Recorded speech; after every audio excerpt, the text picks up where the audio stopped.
la iglesia, que es como una familia, es un lugar para que uno pueda estar sintiendo su presencia relajados. No tenemos estructuras muy así, porque eso hace la religión. Y un cristiano no tiene religión, tiene una vida en Cristo. Entonces, yo te invito a que puedas tomar tranquilidad, olvidarte de que a lo mejor cuando llegues no tienes la comida preparada o que tienes que hacer cosas, sino aprovecha estar en la presencia del Señor para que cuando salgas de este lugar, la presencia del Señor continúe en tu vida. Amén. ¿Qué te parece si oramos? Vamos a compartir una palabra y vamos a pedir al Espíritu Santo que venga sobre nosotros como hasta aquí y pueda hablar a nuestro corazón, que pueda hablar a nuestras vidas, que traiga cambio y transformación en las áreas en que yo necesito ser cambiados. ¿Lo crees? Levanta tu mano al cielo y dile: Señor Jesús, estoy en este lugar. Hay cosas que quizás todavía no entiendo, pero sí hay algo que deseo, es que tu presencia esté conmigo. Te doy gracias porque eres bueno y yo sé que en esta mañana tu Espíritu Santo va a traer cambios y transformación a mi vida. En el nombre de Jesús. Amén. Yo quiero que hablemos hoy de aprovechar la herencia. No sabía bien qué título, qué nombre ponerle. Si viviendo la herencia, si apasionados por la herencia. ¿Te apasiona pensar que tienes una herencia? Uf, cómo apasiona, ¿no? Porque a veces pensamos en todo lo que viene luego y detrás. Y pensando en apasionados o aprovechando la herencia, yo pensaba, ¿cuántos de nosotros conocen su historia familiar? ¿Cuántos de nosotros se han sentado con sus padres y sus abuelos si tienen para que te cuenten la historia de la familia? No le voy a decir que levante la mano, porque a veces la escuchamos de a pedacitos, pero no nos sentamos a que nos cuenten cómo es la historia. ¿Por qué? Porque cuando nosotros hablamos de herencia no es solamente dinero.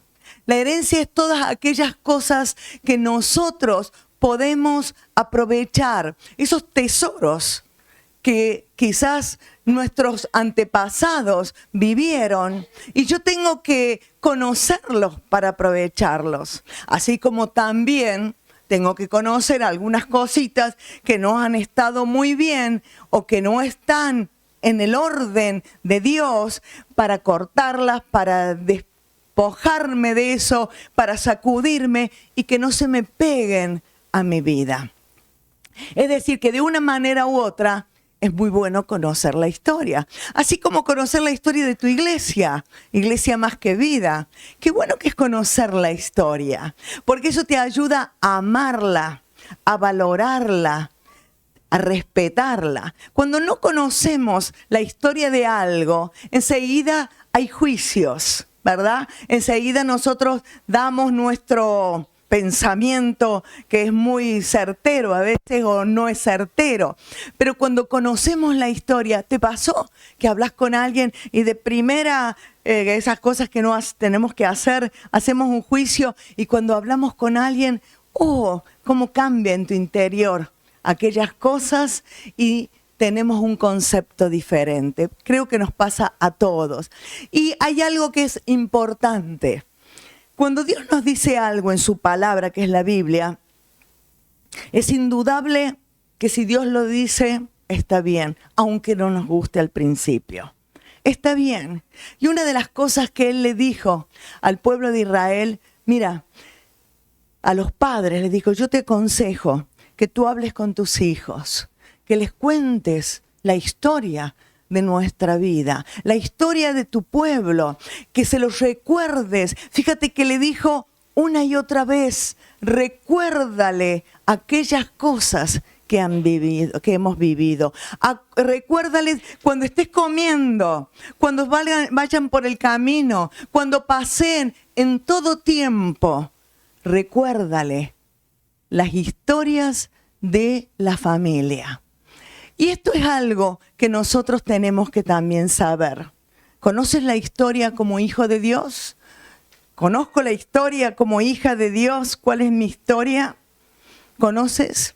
La Biblia nos enseña cuál es la historia que tenemos como hijos de Dios. Así nosotros vamos a conocer a hombres y mujeres como nosotros, comunes, pero a través de sus vidas vamos a aprender y vamos a conocer aquellas cosas que me han hecho bien y aquellas cosas que me enseñan a no hacerlas. ¿Vamos hasta ahí? ¿Verdad que sí? Entonces, yo te diría que si te animas y no estás muy apurado, comencemos por Génesis. Y leemos, hoy vemos toda la historia. ¿Qué te animas? Y vemos toda la historia hasta Apocalipsis. Pero no, bueno, no vamos a ir hasta Génesis 1. Vamos a ir a Génesis 12. Yo te voy a leer en la versión internacional, pero tú puedes buscarla en Génesis 12, versículo 1. Estos son los comienzos. Cuando la tengas me dices, ya tengo Génesis 12. Muy bien, lo tienes. Esta es la historia, esta historia apasionante. Habla de los comienzos de una aventura de fe de un hombre y su esposa Sarai. Y la verdad que es una historia muy apasionante, que nosotros podemos darnos cuenta que gente común como nosotros, que cometieron errores, pero que su única meta era hacer la voluntad de Dios. Fíjate que cuando vamos a leerlo, y vamos a leer poco, pero tú en tu casa vas a leer de Génesis 12, seguramente que te va a apasionar hasta el 40 y algo, hasta terminar con los descendientes. Nosotros nos damos cuenta que esta gente, mientras transitaba en su vida, cometieron muchos errores.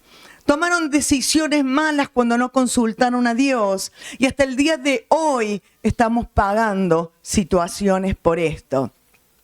Pero era gente que quería hacer la voluntad de Dios. ¿Qué quería?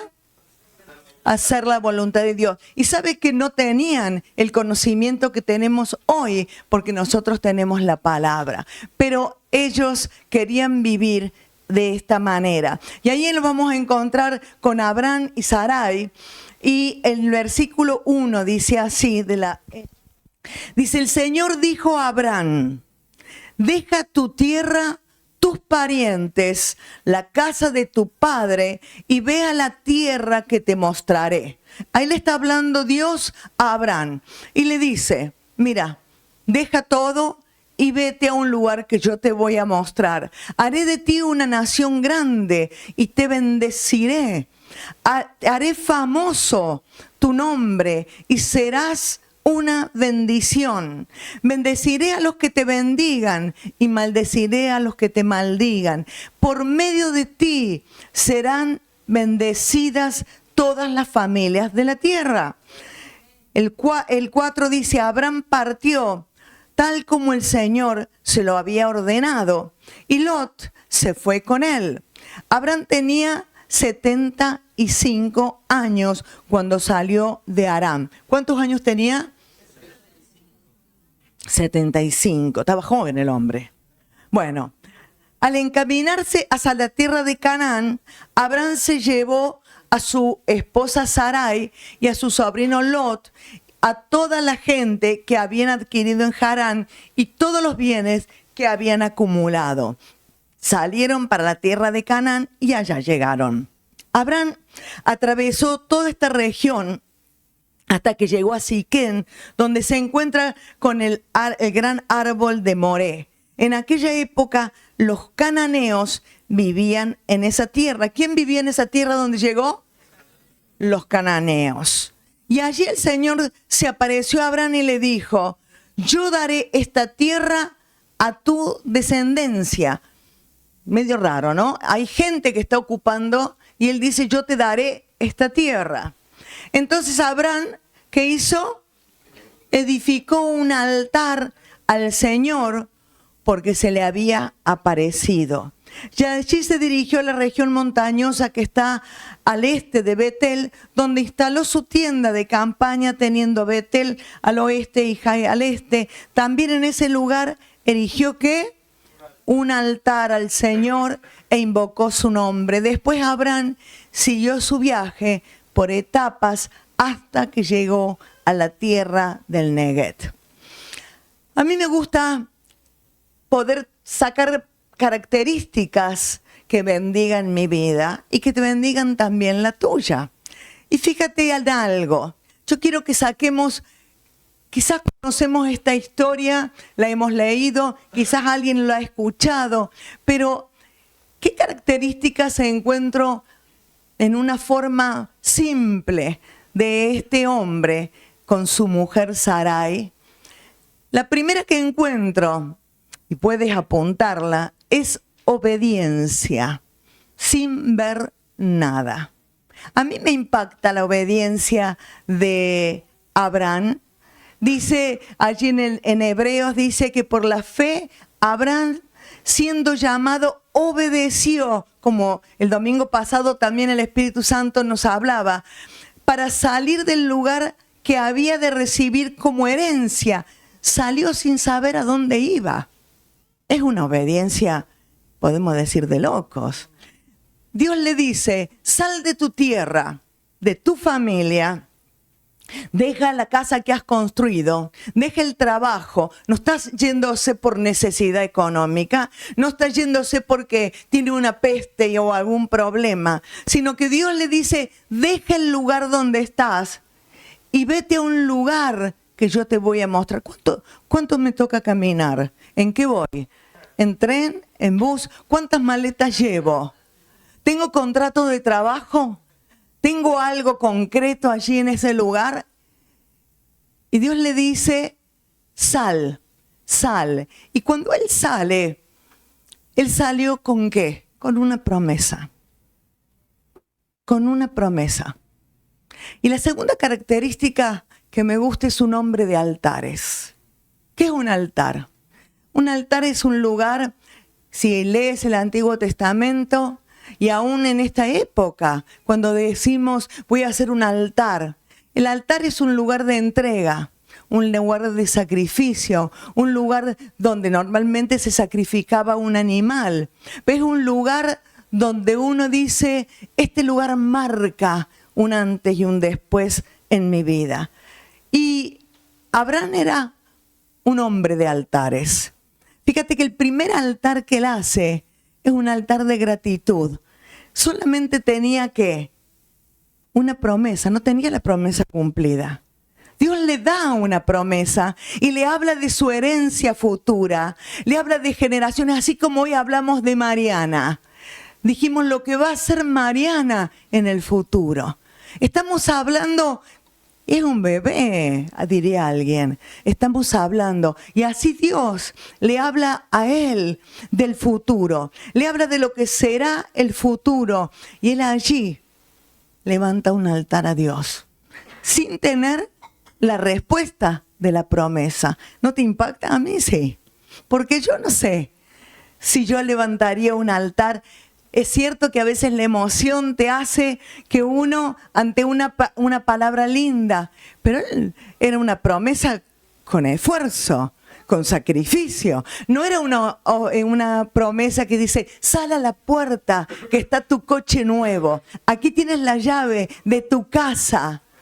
No era esa promesa. Sal de tu lugar donde estás cómodo y tranquilo y ve al lugar que yo te voy a dar. Y te voy a dar esta tierra habitada por gente media belicosa y dura, esta tierra. Y él levanta un altar.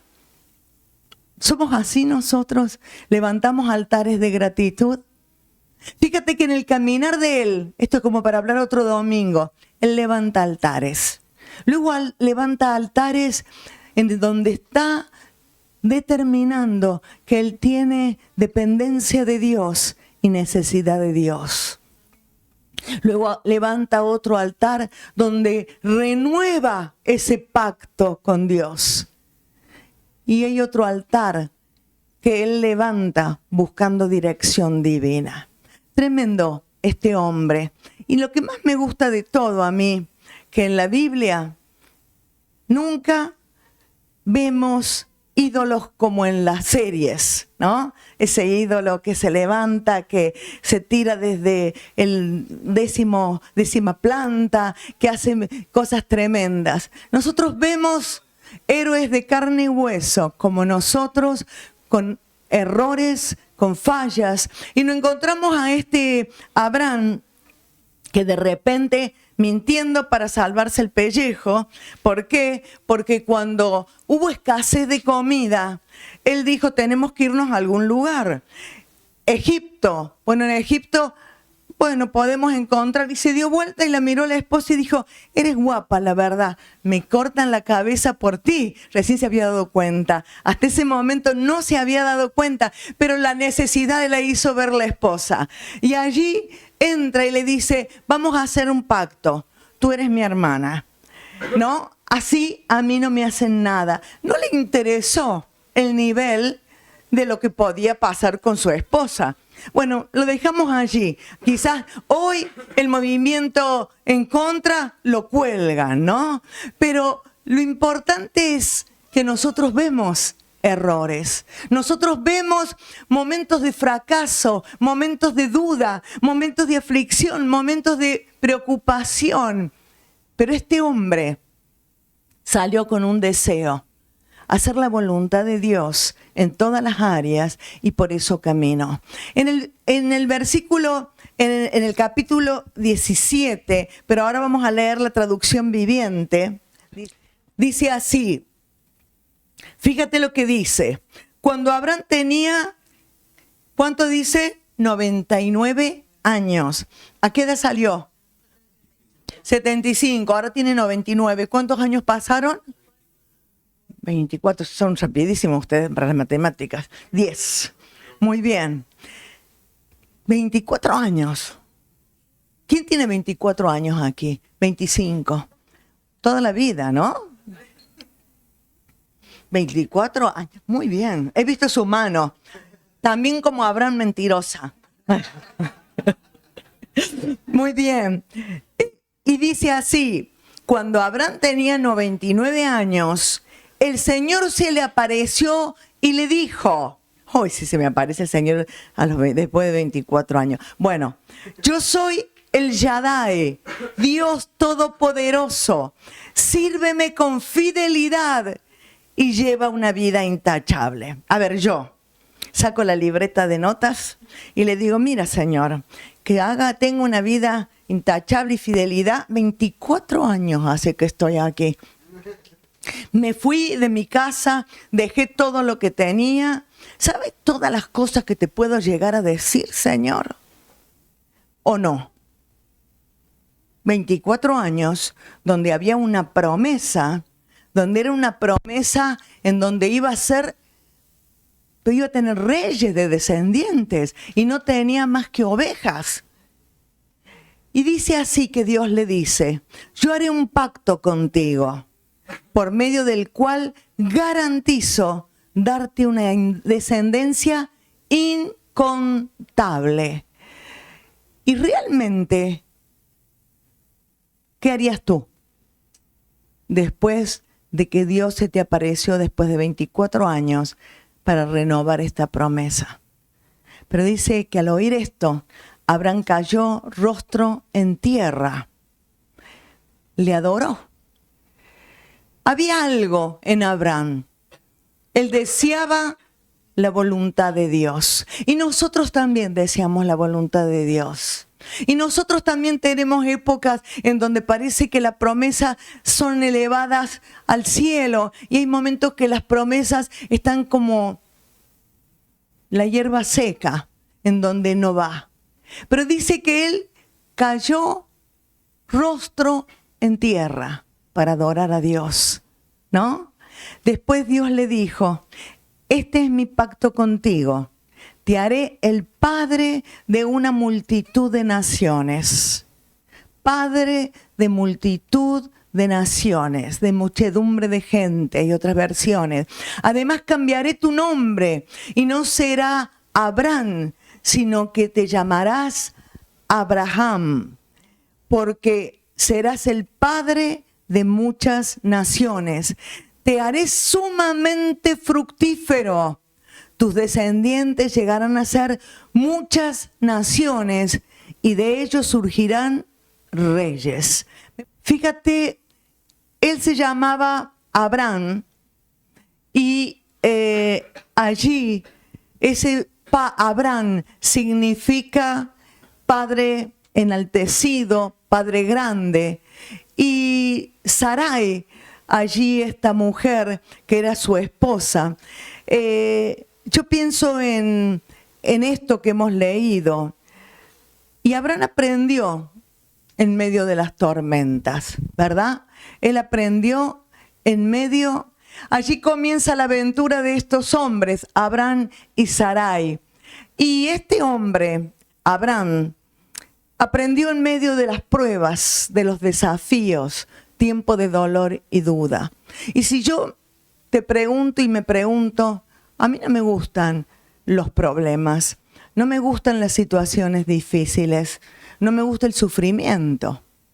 Pero hay algo que hizo cambiar a este hombre de llamarse Abraham a llamarse Abraham, que significa padre de multitudes. Y en este proceso también estaba Sara. Allí Sara tenía 90 años cuando Dios se le aparece, ¿no es cierto?, a Abraham y le da esta promesa, esta renovación de la promesa. Y dice el versículo 15 del mismo que estábamos viendo, dice, entonces Dios le dijo a Abraham con respecto a Sarai, tu esposa, su nombre no será más Sarai. A partir de ahora se llamará Sara, y yo la bendeciré y te daré un hijo varón por medio de ella. Sí, la bendeciré en abundancia y llegará a ser la madre de muchas naciones. Entre sus descendientes habrá reyes de naciones. Entonces Abraham se postró hasta el suelo, pero se rió por dentro, incrédulo. ¿Cómo podría yo ser padre a la edad de 100 años? Pensó. ¿Y cómo podrá Sara tener un bebé a los 90? Cuando nosotros nos ponemos en los zapatos de aquellos que han vivido situaciones reales, y entiendo que a los 75 años este hombre sale con su esposa, y yo creo que los dos son gente de fe, porque cuando uno de los dos en el matrimonio es un peso en contra, es difícil llegar al cometido. Estoy hablando tanto como cuando a veces hay una mujer de fe, pero tiene al lado alguien que es pesado como una maceta, no se puede mover. Lo mismo pasa con una mujer. Cuando la mujer es deprimida, cuando la mujer está triste, cuando no ve, imposible. Y yo veo en Abraham y Sara aquella pareja que le creyó a Dios y que quiso hacer la voluntad de Dios. Pero el tema está que salieron a los 75 años. Yo creo que 9 años menos tenía que Abraham, tenía Sara. Y ahora a los 99 se aparece Dios para decirle la promesa. Señor, ¿te parece que con la edad que tengo? Era como, dice que se postró en tierra, pero es como que le dio risa de pensar que a la edad que tenía iba a poder tener un hijo.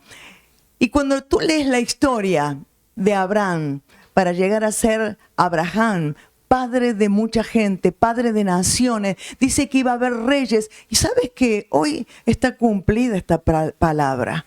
Israel es una nación en donde han salido gente premio Nobel y gente tan inteligente. Dios ha prosperado la nación aún en medio de tantas situaciones. Entonces nosotros vemos que hay una fidelidad de Dios, pero también vemos a un hombre como tú y como yo, en donde pasó tiempos donde la duda lo mató, donde la frustración del pasar los años, de sentir cada día más viejo, me duelen los huesos, no tengo ni fuerza, ya no tengo ni siquiera si voy a hacerme un control en el civil, en el hospital civil, van a decir que yo ya no puedo hacer nada. Pero sin embargo, en medio de todos estos desafíos de la vida, por hacer la voluntad de Dios, Él pudo renovar los pactos con Dios. Y cuando nosotros vemos que cuando ya tiene el hijo a los 100 años, bueno, ¿no?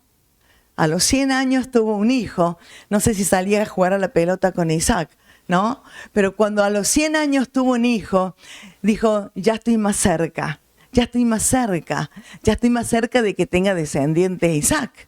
Y no dice la Biblia a qué edad, pero entre los 125 y 130 de Abraham, de repente Dios se vuelve a aparecer y le dice, Abraham, mira, quiero que vayas al monte y que me ofrezcas un sacrificio, un altar.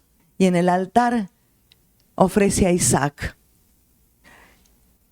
Yo pienso siempre en mi reacción, no en la tuya, y yo digo, esto es ilógico.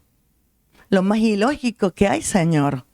¿Cómo puede ser que cuando estoy llegando, ya este muchachito que para llevar la leña tiene que haber tenido entre 25 y 30 años, él ya tiene edad de casarse, ya tiene edad, pero allí está Abraham una vez más, obedeciendo. Y Hebreos, que es el capítulo de la fe, el Hebreos 11, dice que cuando Abraham fue probado en su obediencia, fue y obedeció porque él sabía que Dios lo iba a levantar a Isaac aún de entre los muertos.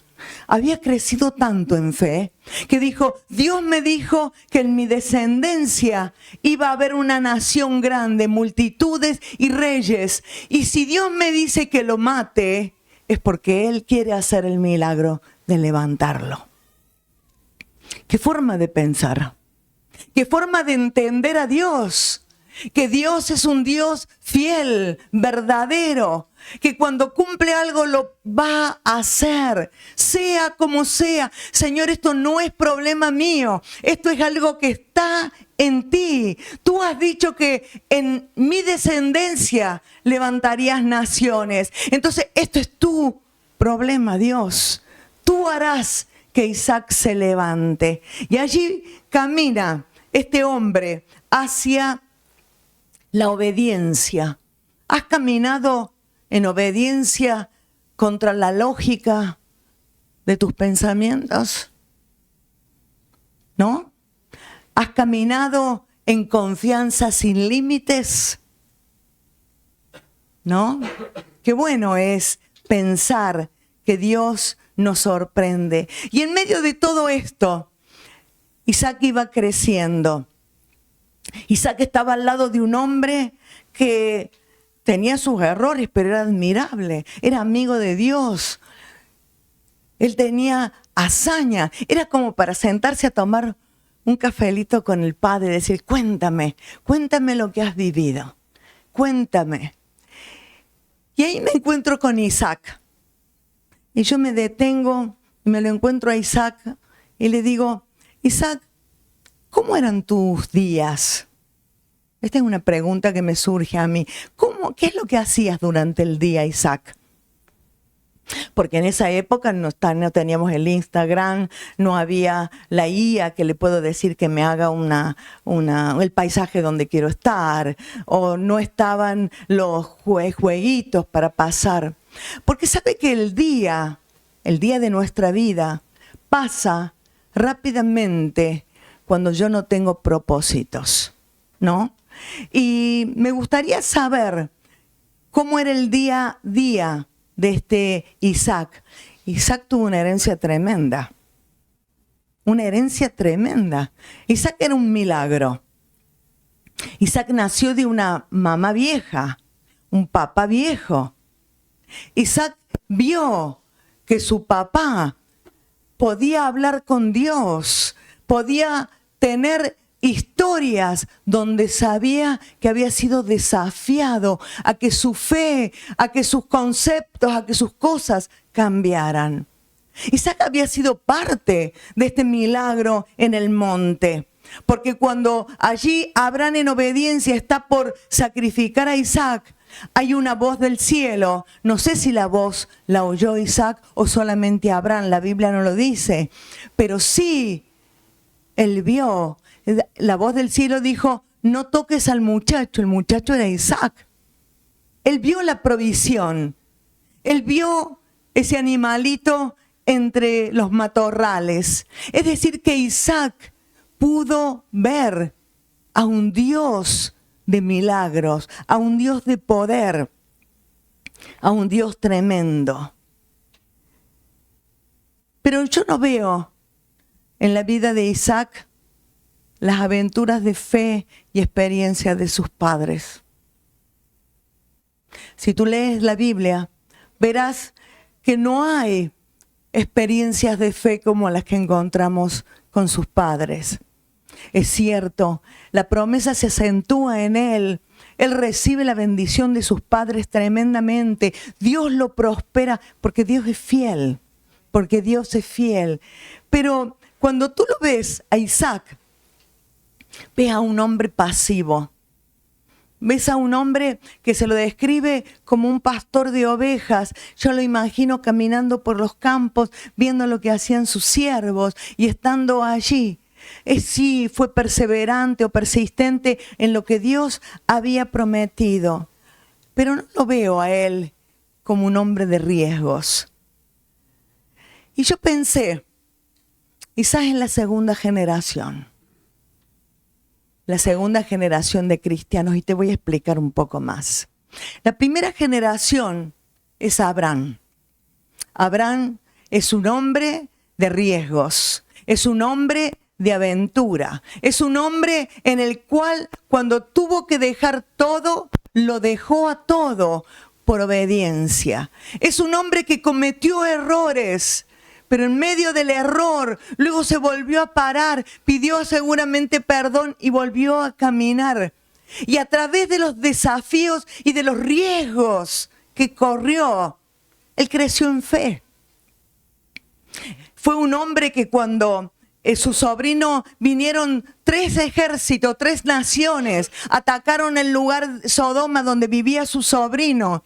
Y él se enteró de que su sobrino había caído prisionero junto con otros. Él no esperó hacer un consenso. Él se levantó no con un ejército, sino con siervos. No eran soldados. Y se fue a pelear contra 3 pueblos, 3 ejércitos, 3 reyes, y se trajo a su sobrino con todo.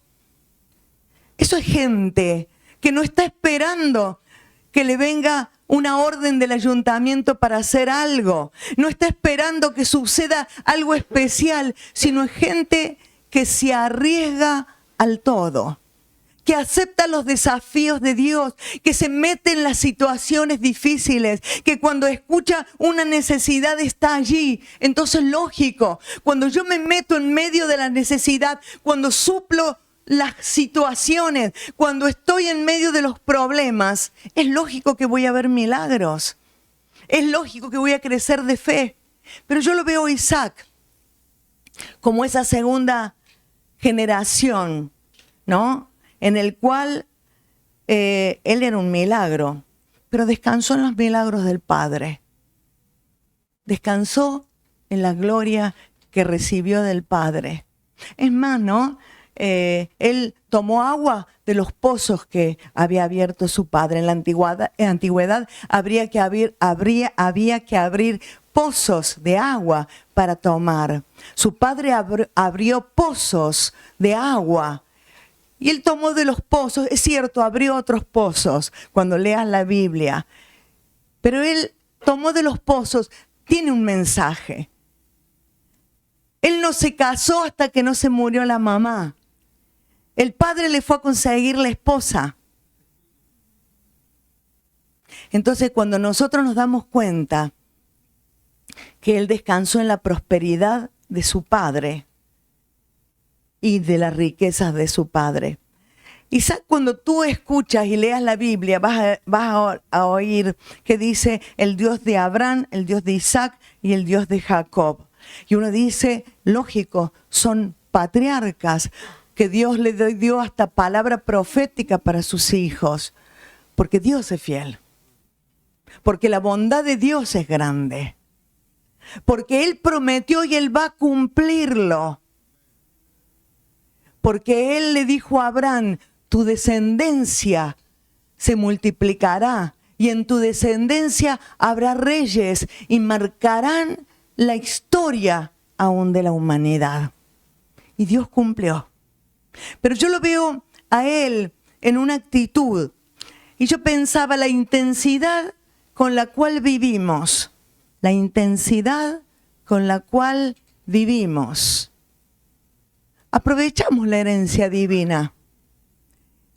Pero para ver suceder milagros, no depende de Dios, depende de mí. Depende de mí, depende de mí. Si tú quieres una vida intensa, si tú quieres una vida de cambios, una vida de transformación, no depende de Dios. Si Dios quiere, me lo va a hacer. Depende de la intensidad con la cual yo vivo. ¿Sabe que Isaac se casó con Rebeca? Te cuento un poco de la novela esta. Isaac se casa con Rebeca y tienen mellizos. Y los mellizos eran súper enemigos. Es decir, que era un hogar medio disfuncional. Otro día podemos charlar de tienen para aprender. Tenemos para aprender en Isaac y Rebeca todo lo que los padres nos deben hacer, ¿no? Allí estaban. Y había tal rivalidad porque el papá quería a Esaú y la mamá lo quería a Jacob. Entonces había tal disputa entre ellos. El nombre Jacob significa suplantador, engañador. Y él se la pasó, en vez de hacer altares, él hacía engaños, hacía cosas de él, suplantaba. Y junto a su mamá, que venía de una historia más o menos parecida, por eso digo que importante es nuestra herencia, ¿no? Venía de una historia parecida, hacen una trama. Yo quiero que te quedes con la herencia del primer hijo, del primogénito. Y allí engañan a Isaac, un hombre pasivo, en el cual toma la herencia de su hermano.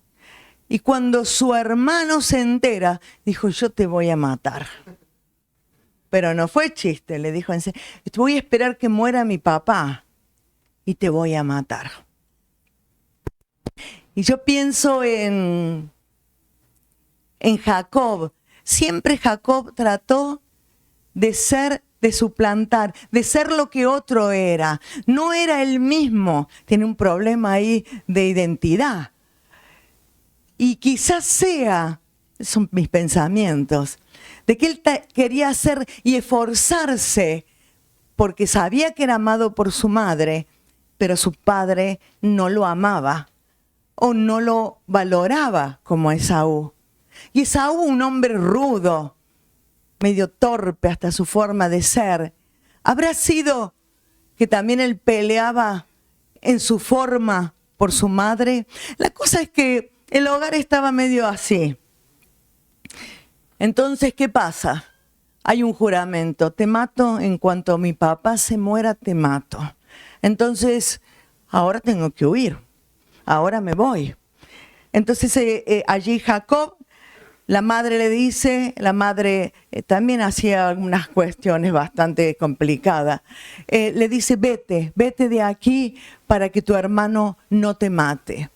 Y estos dos jovencitos, Esaú y Jacob, tan bien ricos, con una herencia grande, que la herencia que había quedado de su abuelo Abraham, pero también con una herencia grande de lo que su padre había estado haciendo. Yo me imagino que su vida también era una vida muy cómoda. Por eso a veces tenemos tanto tiempo para crear cosas en nuestra cabeza. Cuando nuestra vida es demasiado cómoda, tranquila, es como cuando le podemos dar lugar a la película mental para que actúe, y a veces no de las mejores cosas. Entonces allí vemos que Jacob sale de su casa, y al salir del contexto de su casa, ahí su vida cambia. Ya pierde la seguridad de su hogar, ya se siente que está en la nada, aunque va a la casa de los parientes, pero ahora su vida ya no dependía de sus padres. Y entonces fue cuando él clama al Dios de su abuelo Abraham y de su padre Isaac. Y nosotros vemos a un Jacob que es transformado su corazón. ¿Sabe qué es lo que cambió a Jacob en una transformación tan grande? La búsqueda.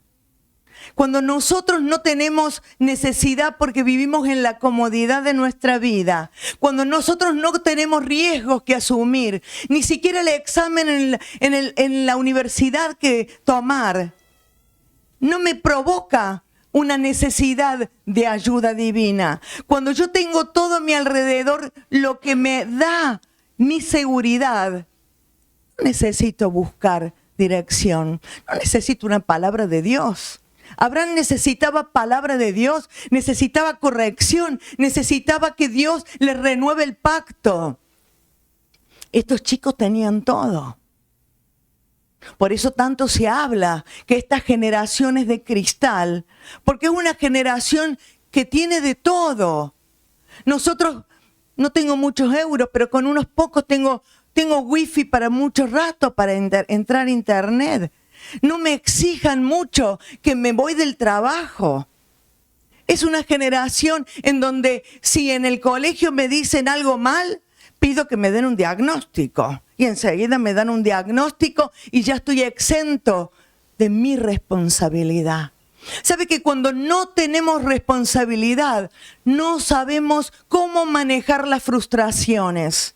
Porque todos nos frustramos, todos nos frustramos. Pero cuando he aprendido las situaciones de la vida y a conocer a Dios y a hacer altar en Dios y a buscar a Dios, sé cómo salir de las frustraciones. No quiere decir que no las tenga, pero necesito salir a los lugares donde la luz del Espíritu Santo me ilumina.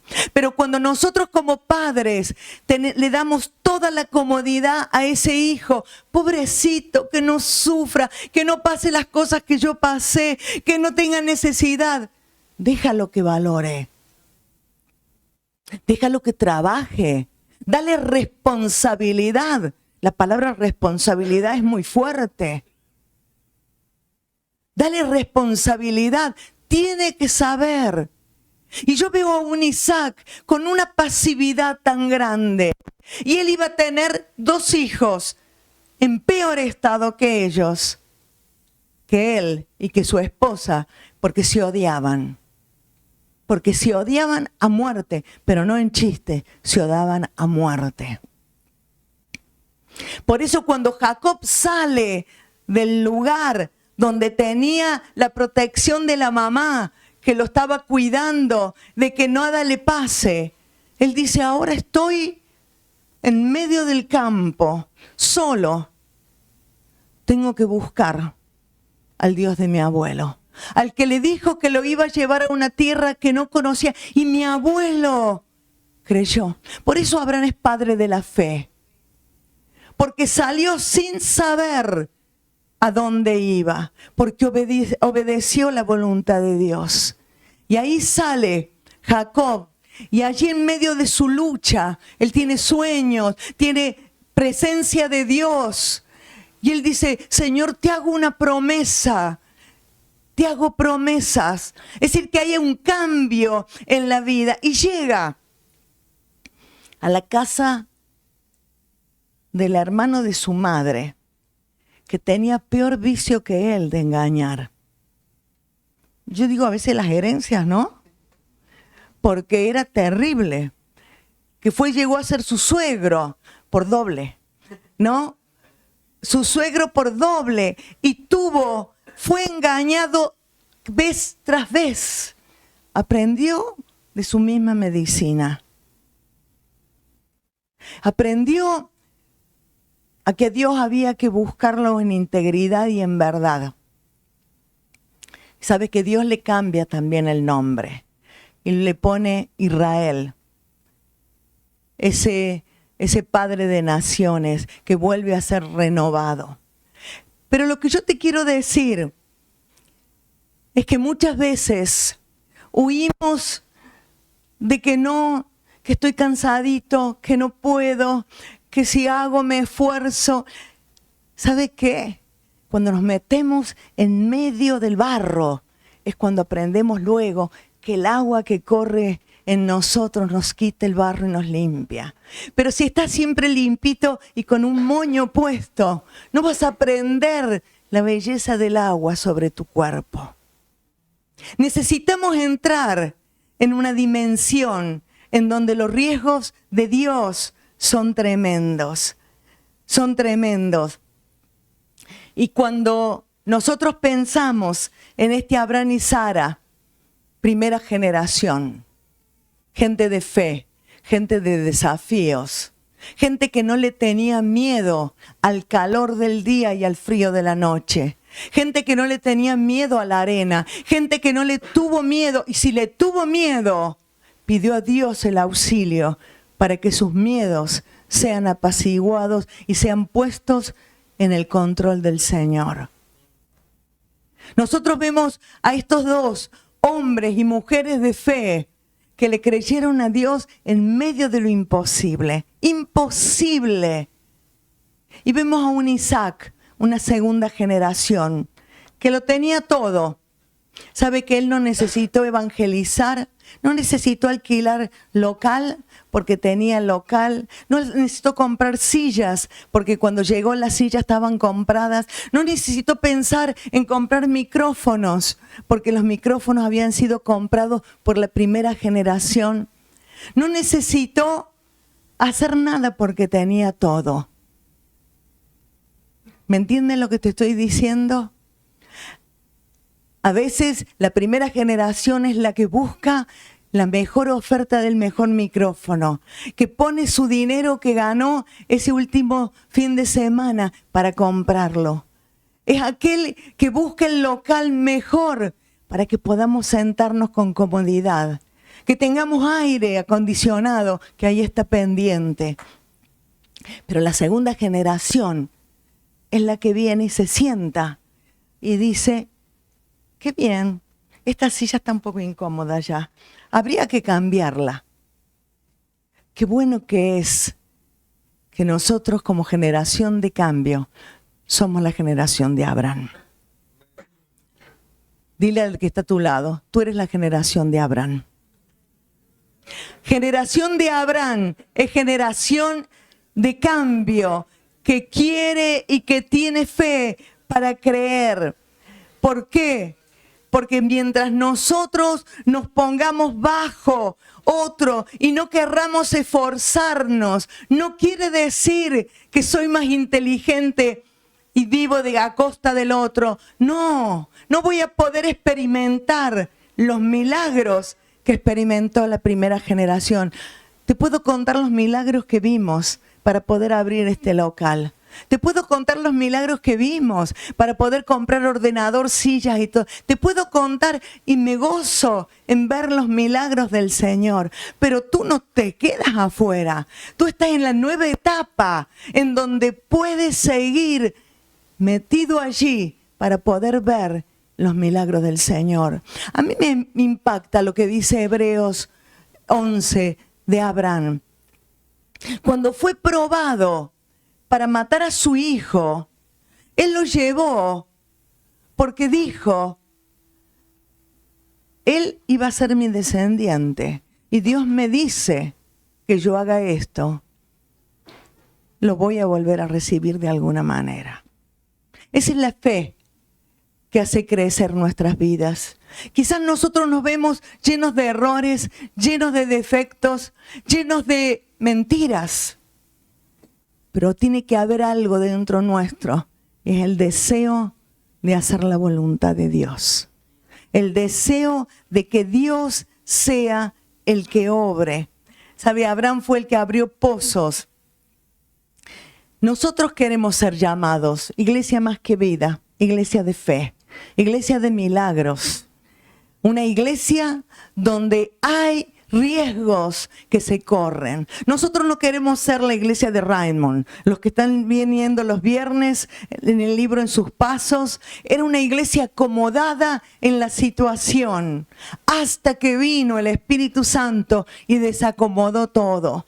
Nosotros somos la iglesia que llegó al rectángulo, al lugar de la necesidad, al lugar donde había gente que necesitaba de mí, gente que necesita de ti. Y nosotros podemos arremangarnos y ponernos a trabajar. Es que si puedo, es que vemos. No, tiene que haber un deseo de hacer la voluntad de Dios. Cuando nosotros decimos, lo intento, es que no deseo la voluntad de Dios. Y quizás no es un mensaje más, diría, más para ponerle me gusta, ¿no? Más moderno. Pero ¿sabes qué? Es que nosotros somos esa generación de Abraham. Nosotros somos la primera generación. ¿Por qué? Porque los altares siguen haciéndose en nuestras vidas. Tienes que hacer altar, tienes que levantar un altar y decir, Señor, no sé para qué lado ir, Señor, no sé cuál es la dirección de mi vida, Señor, quiero un cambio en mi vida, Señor, renueva lo que has puesto en mí, Señor, no me quedo como estoy, Señor, cambia mi nombre, pero no en el registro civil, cambia mi nombre en mi espíritu, para poder vivir lo que tú has determinado. Y yo te digo algo, nosotros somos los que tenemos que hablar y profetizar sobre esta generación. No hables cosas de pobrecitos, no le hables como si estuvieses hablando con personas que son discapacitadas. Habla bendición, habla prosperidad, habla que abrirán puertas que nadie abrió. Habla de que son gente de cambio, son gente que podrán subir a los montes a proclamar las verdades.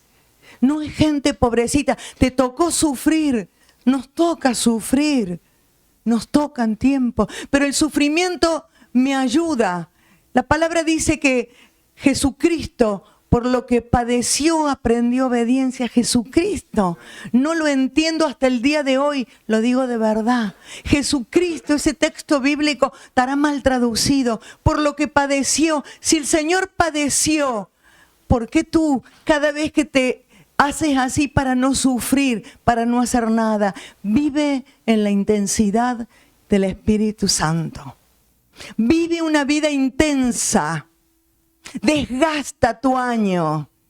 No que llegues a los 40 y digas, es que no, gástate cada año.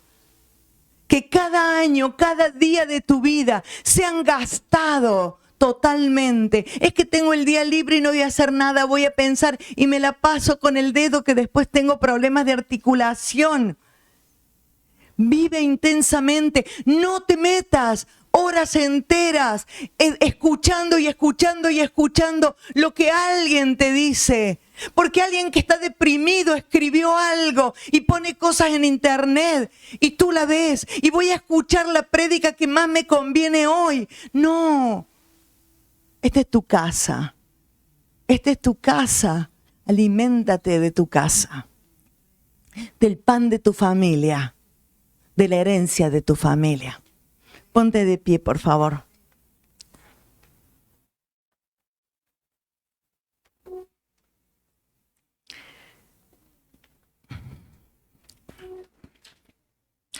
Nosotros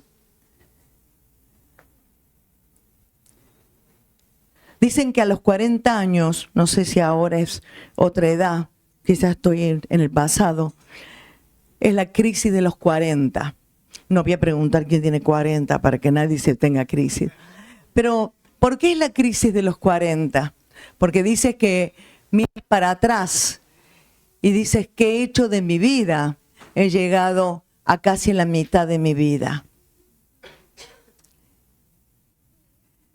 Pero yo te desafío en esta mañana. No importa que tengas 15, 16, 20, 30. Comienza a mirar tu vida como cada día tiene un propósito. Y vivirlo intensamente en Dios, porque tú eres de la generación de Abraham. Aquel que hizo pozos de agua para que las generaciones futuras beban. ¿Sabe que un pozo de agua tenía un valor tremendo en la antigüedad? ¿Qué pasa cuando se nos corta el agua en la casa? Somos capaces de ir a gritarle allí. Pero él abría pozos de agua para que las generaciones futuras tengan donde beber. Y tú eres, no importa tu edad, no importa tu edad, tú eres de los que hacen pozos de agua para que las generaciones futuras beban, para que las generaciones futuras sean benditas. Tú levantas altares para bendecir a los tuyos y a la generación que te sigue. Levanta altares de consagración, levanta altares donde puedas saber que tu vida puede ser transformada, como fue Abraham a Abraham, como fue Jacob a Israel, Sarai a Sara. Tú eres una generación. Permite que el Señor transforme tu corazón. Permite, no que pase un año más, ahora viene el 26, no, quizás en el 27. Oye, antes que venga el 26, Señor, mi altar, yo quiero una transformación. Si Jacob, un engañador, una persona que no tenía identidad, que siempre quiso ser como el hermano o como otro, que no sabía tomar decisiones ni trabajar, aprendió a trabajar cuando estuvo en la casa del suegro. No sabía nada de la vida. La aprendió en medio del dolor, en medio de la traición, en medio del sufrimiento, en medio de tantas cosas. Aprendemos en medio del sufrimiento, aprendemos en medio de la necesidad, aprendemos en medio de la escasez, aprendemos también en la abundancia. Pero que no te quedes como Isaac, mirando, sino que tu vida, porque nosotros somos esa generación de cambio.